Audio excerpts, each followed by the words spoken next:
रविवार के व्रत की पौराणिक कथा के अनुसार प्राचीन समय में एक बुढ़िया रहती थी। वह नियमित रूप से रविवार का व्रत करती। रविवार के दिन सूर्य उदय से पहले उठकर बुढ़िया स्नान आदि से निवृत्त होकर आंगन को गोबर से लीपकर स्वच्छ करती। उसके बाद सूर्य भगवान की पूजा करते हुए रविवार के व्रत की कथा सुनकर सूर्य भगवान को भोग लगाकर दिन में एक समय भोजन करती। सूर्य भगवान की अनुकंपा से बुढ़िया को किसी प्रकार की चिंता एवं कष्ट नहीं था।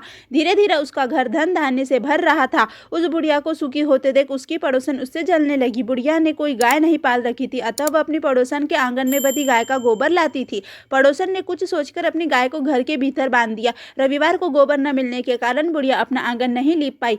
आंगन न लीप पाने के कारण उस बुढ़िया ने सूर्य भगवान को भोग नहीं लगाया और उस दिन स्वयं भी भोजन नहीं किया। सूर्य अस्त होने पर बुढ़िया भूखी प्यासी सो गई। प्रातः काल सूर्य उदय से पूर्व उस बुढ़िया की आंखें खुली तो वह अपने घर के आंगन में सुंदर गाय और बछड़े को देखकर हैरान हो गई। गाय को आंगन में बांधकर उसने जल्दी से उसे चारा लाकर खिलाया। पड़ोसन ने उस बुढ़िया के आंगन में बंधी सुंदर गाय और बछड़े को देखा तो वह उससे और अधिक जलने लगी। तभी गाय ने सोने का गोबर दिया। गोबर को देखते ही पड़ोसन की आंखें फट गई।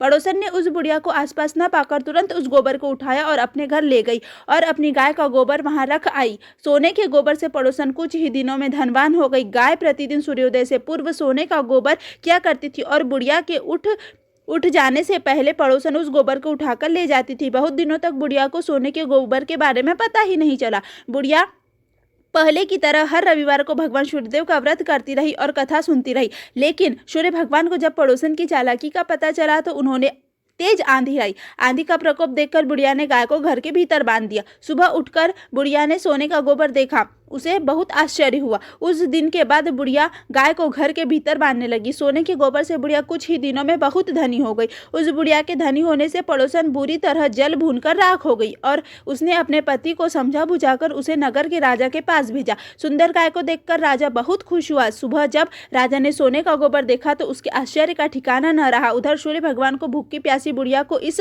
तरह प्रार्थना करते देख उस पर बहुत करुणा आई। उसी रात सूर्य भगवान ने राजा को स्वप्न में कहा, राजन, बुढ़िया की गाय व बछड़ा तुरंत लौटा दो, नहीं तो तुम पर विपत्तियों का पहाड़ टूट पड़ेगा, तुम्हारा महल नष्ट हो जाएगा। सूर्य भगवान के स्वप्न से बुरी तरह भयभीत राजा ने प्रातः उठते ही गाय और बछड़ा बुढ़िया को लौटा दिया।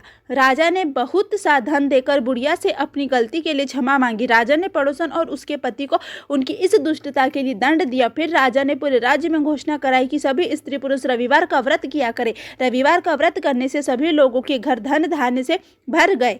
राज तय में चारों ओर खुशहाली छा गई। स्त्री पुरुष सुखी जीवन यापन करने लगे और सभी लोगों के शारीरिक कष्ट भी दूर हो गए।